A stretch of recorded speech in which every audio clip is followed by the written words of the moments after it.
Hello, welcome to Unicorn Princess Tarot. So, ito yung reading natin for air sign, Gemini, Libra, Aquarius, okay? Let's start your reading. By the way, bago ako magsimula, paki-subscribe na lang guys, Jing Tarot Reader, Pisces Palmis. Yan yung kanilang mga YouTube account. Paki-subscribe na lang mga friend ko yan guys. Okay, start na natin.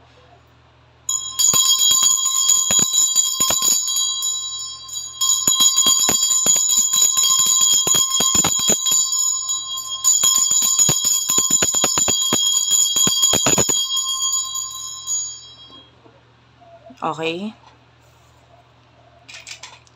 This is general love reading. Pwede ka makarelate, pwedeng hindi. Kung hindi ka makarelate, okay lang yon, may next time pa. Kung makakarelate ka naman, pwedeng hindi 100%. Pwede rin naman magkapalit-palit ang roles. Depende yon sa mga nangyayari sa'yo. Okay? Nagigets mo yun? Kasi pwedeng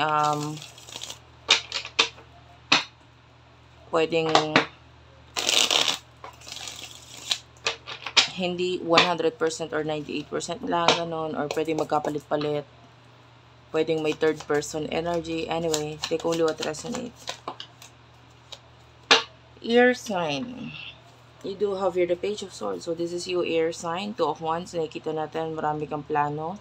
Or meron kang particular plano na gusto mong gawan agad ng action itong planong ito. Yan. Yeah, pwede may kinalaman ito sa iyong career. There's this energy na parang may kailangan kang i-end or tapusin na gawain. Pero pwedeng hindi mo yun masyadong natatapos kasi meron ka pang pinagpo-focusan na isang bagay, na ibang bagay. Ano? And I feel like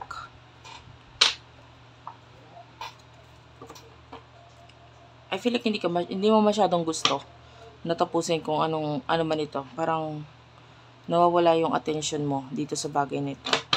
Maybe mas focus ka talaga doon sa plano mo, kung ano man yun. Okay. And how about this person nakakonect mo pagdating sa love? Who is this person nakakonect mo pagdating sa love?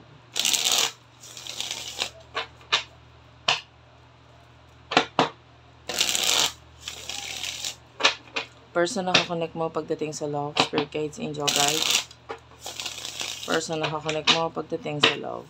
Sino ito?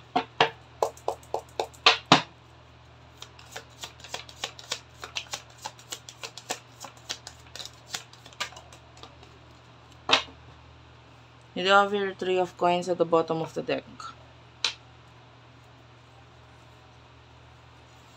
So, pagdating sa love, you do have here the Devil, the Ace of Pentacles, the Page of Cups, and the Hermit.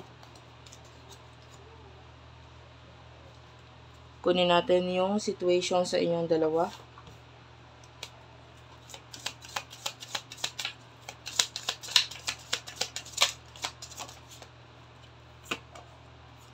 Gossip is here. Divine Masculine is at the bottom of the deck. So, meron tayo ditong Capricorn, Virgo, Taurus, Cancer, Scorpio, Pisces energy.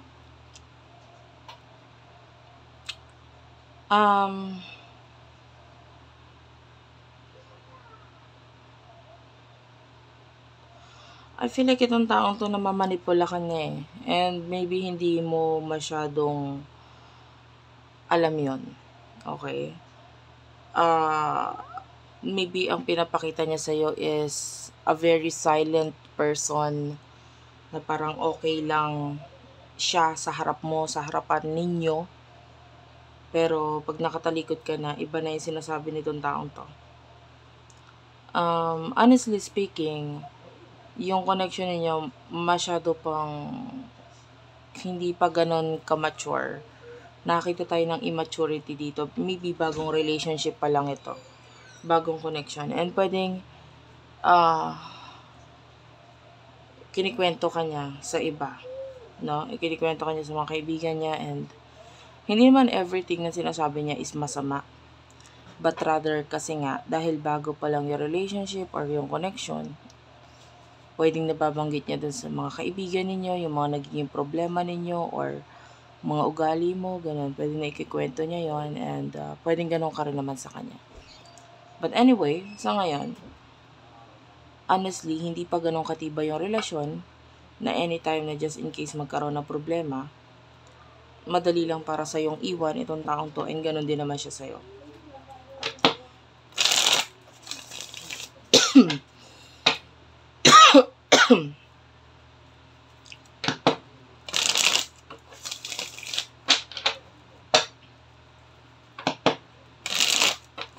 Ano yung emotion niya para sa isa't isa?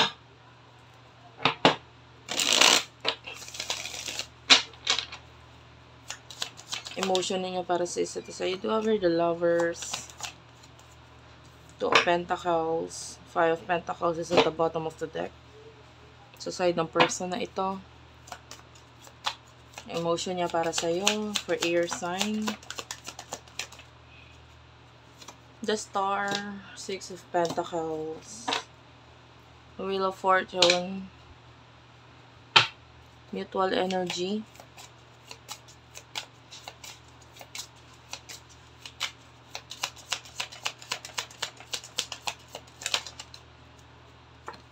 you do have your soulmate, and Denial. Bottom of the deck is the Threatened.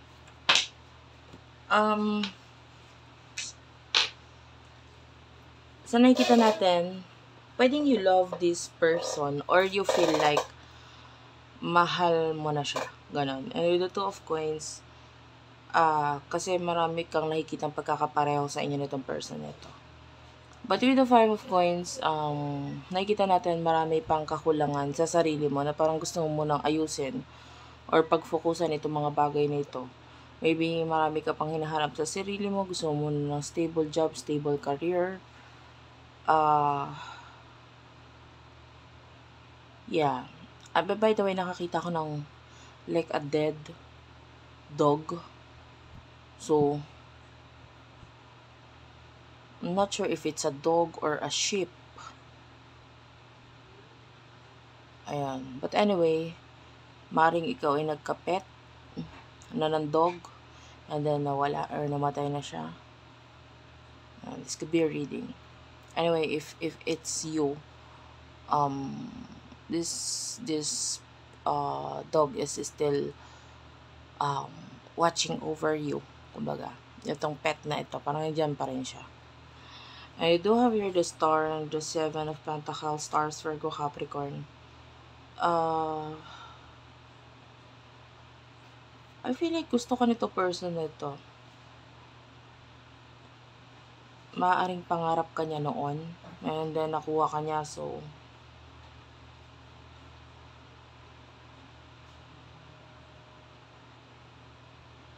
gusto ka naman itong taon to. But I'm feeling like there's still someone na parang iniisip din niya bukod sa'yo. So, there's two of you na nasa isipan nitong taong ito.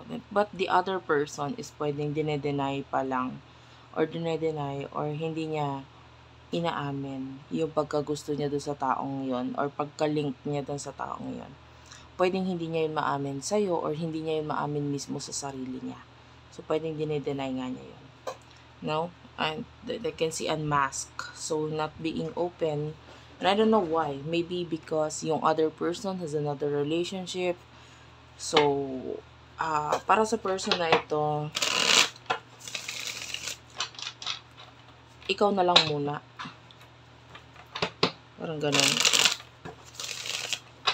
Kasi ikaw naman yun nandyan. Ikaw yung binigay.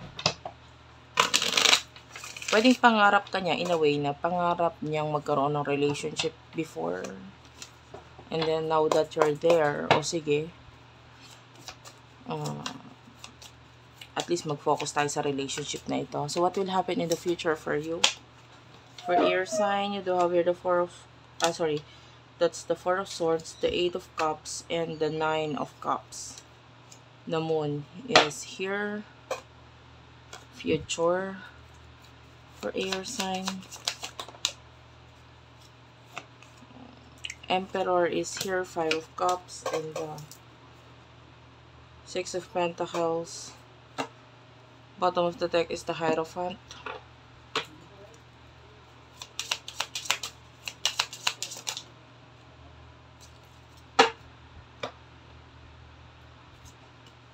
Grip is here. I feel like there's success waiting for you. Pero,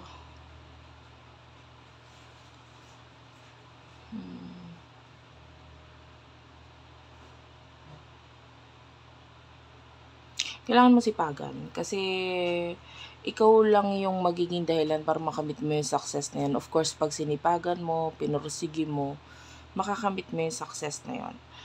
The problem is, you have to let go of something na parang nagpapabigat or nagpapahirap para sa'yo.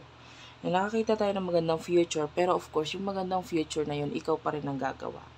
Pagdating sa love, there's a lot of secrets in the future. Honestly, I see this person as a karmic. Hindi pa siya yung talagang person para sa'yo. But rather, marami kang lessons na matututunan dito sa person na ito. Itatry din naman niyang magbigay or ibigay kung ano yung mga kaya niyang ibigay para sa'yo. Pero for you, it's not enough. Mararamdaman mo yun na parang hindi enough yung ibinibigay nitong taong to. And nakakita tayo ng kalungkutan sa kanya, but hindi niya ipapakita sa'yo yung sadness na yon. But I can see a lot of